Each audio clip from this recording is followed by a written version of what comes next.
This episode is brought to you by Kia's first three-row, all-electric SUV, the Kia EV9, with available all-wheel drive and seating for up to 7 adults, with 0 to 60 speed that thrills you 1 minute and available lounge seats that unwind you the next. Visit kia.com/EV9 to learn more. Ask your Kia dealer for availability. No system, no matter how advanced, can compensate for all driver error and or driving conditions. Always drive safely. A science story, huh? These NYU scientists, I felt right. I was so And I just thought, well, I had figured it out. It was that golden moment. Because science was on my side.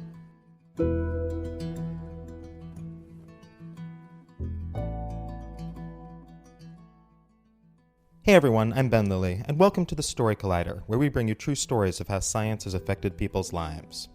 Our 4-year anniversary show is next week, May 7th, at Littlefield in Brooklyn. It should be an amazing show with Ophira Eisenberg, Carl Zimmer, John Ronson, Jennifer Roulette, and Sarah Schlesinger. Go to storycollider.org for more details.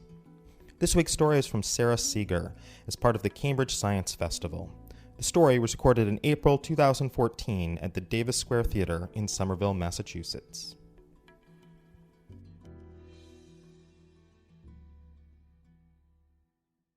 Thanks for coming out here, and I'm going to do my story like going back to the time of. So you'll follow along and you'll know where right now I'm starting. It's January 2007. I'm just starting my new job at MIT. I'm excited to become a professor. MIT is literally the best place on earth. That's what we call it at MIT. And that's just for the Harvard people here in the room. You can cut that part out if you podcast this, okay? So MIT literally, I think of it even now as the best place on Earth. And they've hired me to help jumpstart in exoplanets. Exoplanets are planets that orbit stars other than the sun. Our sun is a star, and our sun has planets. So we naturally expect that other stars or other suns have planets also, and they do. And in the last 20 years, astronomers have found that, statistically speaking, every single star in our Milky Way galaxy should have at least one planet. But the crazy thing is that our own solar system, a type like our solar system, appears to be actually quite rare. We haven't found any copies of it so far, although our solar system is quite hard to find. Instead, we have found really crazy things like planetary systems that have a Jupiter where Mercury should be, or some planets that are so hot their surfaces are hot enough to melt rock with liquid lava, we think with liquid lava oceans. But what we're really looking for, we're really trying to find other planets that could be just like Earth. And back in 2007, starting at MIT, I'm 36 years old. I have tenure, so I can invest in more risky long-term projects. And that's my whole goal, is to try to find a planet like Earth with gases in the atmosphere, gases that don't belong, that we might be able to attribute to life. So there's this sort of thing when you think about astronomy. It's this concept that the galaxy might be teeming with exoplanets, that perhaps we're not alone in the cosmos.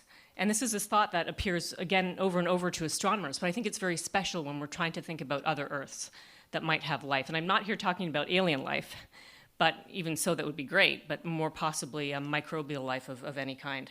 So on the home front, at the time in 2007, my 2 boys, ages 18 months and 3 years, start at the perfect Montessori school I found for them.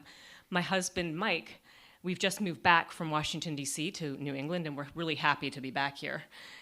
We actually had just bought a really old house, an old Victorian. It's very charming, of course, until you actually live in it. And in Concord, right near the train, looking back, I had it all. 2 years later, it's 2009. It's March, we're in Florida. A lot of kids are playing at the beach. We parents are doing shop talk. In the distance, we can see a Delta II rocket at Cape Canaveral. In the rocket is the Kepler Space Telescope. A couple days later, we're at the launch. It's a spectacular nighttime launch, really unbelievable. Kepler launches, and the solid rocket boosters, which get it up there, they fall off and they're glowing. We can see them dangling and falling down into the ocean, where later they'll be recovered. People are running around under the floodlights. Kepler Space Telescope was 30 years from concept to launch, so some of these people have been working on that project for decades, and they don't know whether to laugh or to cry. Kepler's goal is to determine how common Earth-sized planets are. Does every star have an Earth-sized planet, or is it more like 1 in 10? Kepler monitors the same part of the sky for 4 years, looking at 150,000 stars, looking for a tiny drop in brightness that's indicative of a planet going in front of the star as seen from the telescope. In 2009, it's a great turning point for exoplanets, but it's a terrible turning point for my family. In the fall of 2009, my husband, then 45 years old, he has a nagging stomachache that starts getting worse. The doctors completely blew him off. They just said, oh, here, take some Metamucil. So soon enough, we end up in the emergency room where he has a complete intestinal blockage. And even then, I think doctors, I don't know why they have some sort of denial that they like to imprint upon you. And they just are like, well, it's probably not that serious. If it's, he might need surgery. If it's self-contained, even if it's cancerous, he won't even need chemo. And the doctor actually said to me, Sarah, stop crying. And he huffed out of the room. I mean, talk about bedside manner. I've written these doctors a lot of letters, but I haven't yet sent them. It might be coming. Okay, so 2 weeks later, Mike has surgery to remove many feet of his small intestine. The doctors tell us you don't need it anyway. And that part actually is true. You have this sort of big repeating pattern. And afterwards, it's really bad news. The cancer has already gone to the lymph nodes and has spread outside the intestine walls. And so it's stage 3 cancer. As soon as he recovers, chemo starts. Now, with this chemo, I actually become obsessed with the idea of the bucket list for the living. And that summer, I asked all my friends, or everybody I know, and I'm asking you now, if you're told you have, and he's not here yet, but just the chemo scared me into thinking about this. If you're told you only have 1 year left to live, what would you do? What would be actually on your list? I actually want you to think about that right now. That's why I'm saying it that way.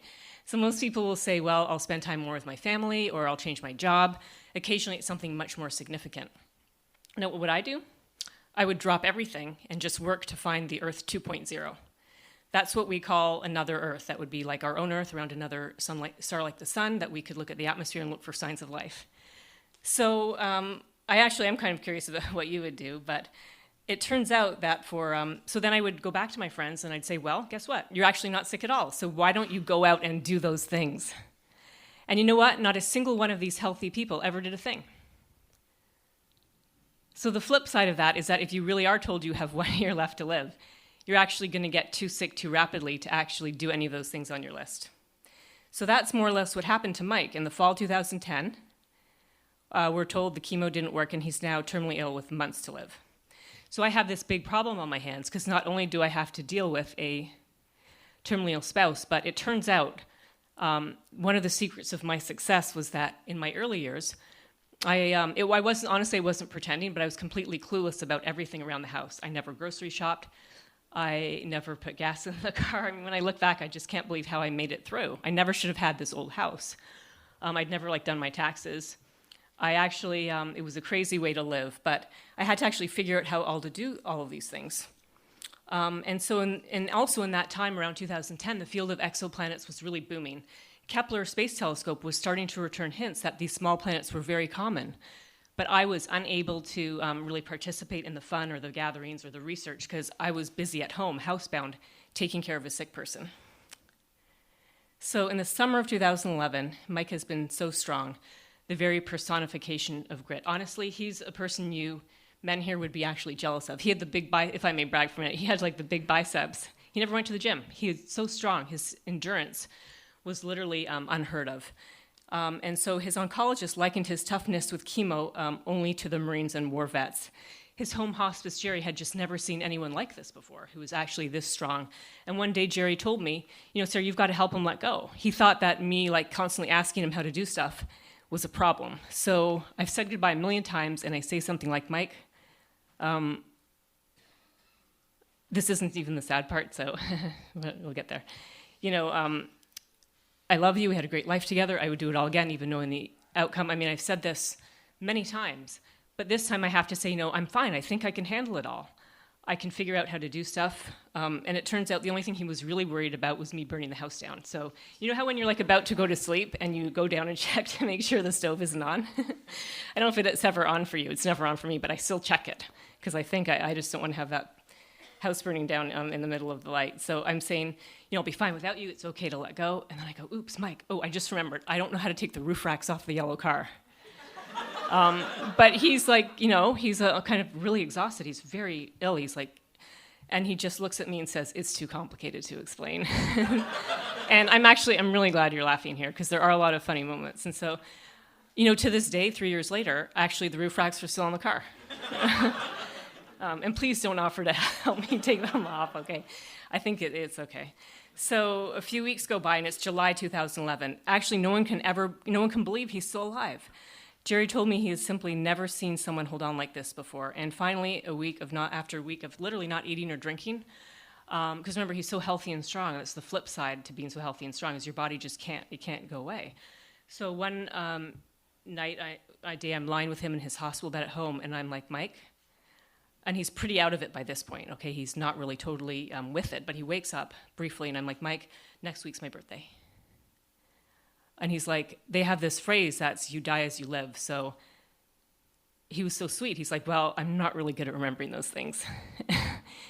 So at least he could remember. It was sort of funny that he couldn't remember those things. And I'm like, Mike, it's a big one. It's my 40th.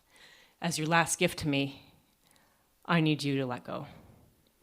And he went like, okay, like 10 times. So I think he got what I was saying. And a week later, there I am, a widow at age 40. I just turned 40. I have 2 kids, age 6 and 8. And I have this huge old house. I don't even know how to cook.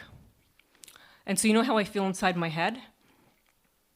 It's like I've just hiked Mount Everest. It actually was a huge accomplishment for me to help my best friend die at home. And I feel like I've just hiked Mount Everest, but after just having hiked all of the other World 7 summits. And I'm done, right? Now he died, and I can get on with my life, and it should be easier. Well, that's wrong, actually. It's like as if you had just told me, now, after all that hiking, I have to hike from the tip of North America to the tip of South America, to the tip of South America and back. And I'm like literally at the limits of my mental mental and emotional capacity. So it's pretty terrible. I'm going to skip that part of the story, but just to say that it's every day, get up. It's like putting one foot in front of the other. And at some point, I realized the journey is just beginning. But in that time period, it was really, I'm in a really, really bad mood. The world is so annoying. Everything around me is what we call ant noise. Everything you're doing, all the people, it just is meaningless to me. What could actually be more meaningful than what I just went through? And I just don't understand why people are fighting about trivial things, or they're just, wasting time. But actually, at the same time, I remarkably developed an immense sense of clarity. There are no shadows. I have the ultimate focus. I produce some of my most creative work. Months go by, and gradually there's a reawakening. Students and postdocs become my extended family. We go on vacation together. My kids adore them. My home is full of people. And actually, one of the most significant things that happened was I accidentally met Melissa and some of the other widows in my town of Concord. And these people, actually, it's going to sound a little crazy to it, they're like among the most happiest people I know. I mean, they had an intense sadness that eventually disappears, but they're tough and strong. And vivacious, and they have a shocking sense of dark humor. Only the widows can have for some reason. And so I see myself in these people. So through all of this, I'm becoming so mentally tough and strong, it's just unbelievable. I feel like I survived. I can do anything. I get the MacArthur Genius Award. I address Congress with the first official statement to our nation about the search for other Earths and the status of finding life beyond Earth. I tell my kids about this one evening, and one of them likes to try out his vocabulary on me, and he says, "Mom, you are arrogant." Okay, spring 2013. By now, we know from Kepler that small planets are common, far more common than Jupiter-sized planets. We may have as many as 1 in 5 stars like the sun, could have an Earth that is not too hot, not too cold, but just right for life. So now, actually, it becomes possible to start thinking about one that, not like the Kepler planets, are too far away for us to study their atmospheres, but nearby ones. And I get asked by NASA to chair a concept study to do the ultimate space telescope, to go to space, send a telescope to space, and to block out the starlight to look at planets directly. And what we're trying to study, actually, we call it the star shade, which is like a specially shaped screen that you would put up. And it's very specially shaped to block out the starlight to 1 part in 10 billion. And this would fly tens of thousands of kilometers from the Space Telescope. And it's actually a great project, and I'm very excited to be able to do this. So people had been thinking about this for decades, but the planets, we now know the planets are out there, the technology has matured, the people have matured, and the stars are aligned. So the funny thing is, if there's an alien civilization around one of our neighboring stars, And if they're trying to build one of these telescopes like I just described, and they look back at us, at our sun, and block out our sun, actually they'll just see a tiny point of light. Our Earth would just be like a pale blue dot. And so it's hard for me to handle my own personal tragedy here on Earth against the vastness of the universe. So all I can do is remind all of us that life can change in the blink of an eye, and that we have to hold on to a sense of clarity for what really matters, and that the time to make impact and to really live is now. Thanks for listening.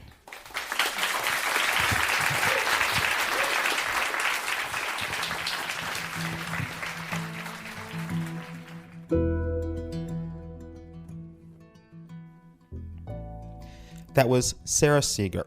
Sara is a planetary scientist and astrophysicist. She's been a pioneer in the vast and unknown world of exoplanets, planets that orbit stars other than the sun.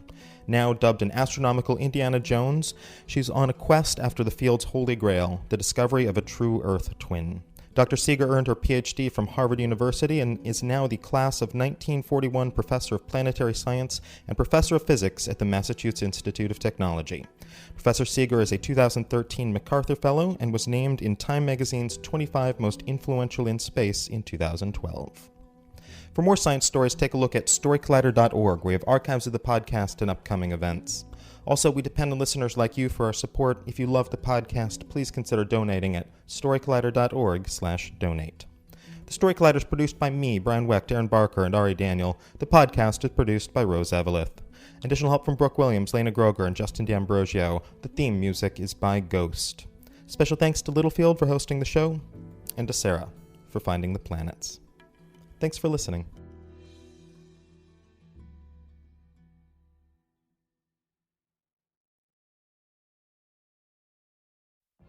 What if you could have a career where the opportunities are as vast as our nation, where it's not about mission statements, but a shared mission?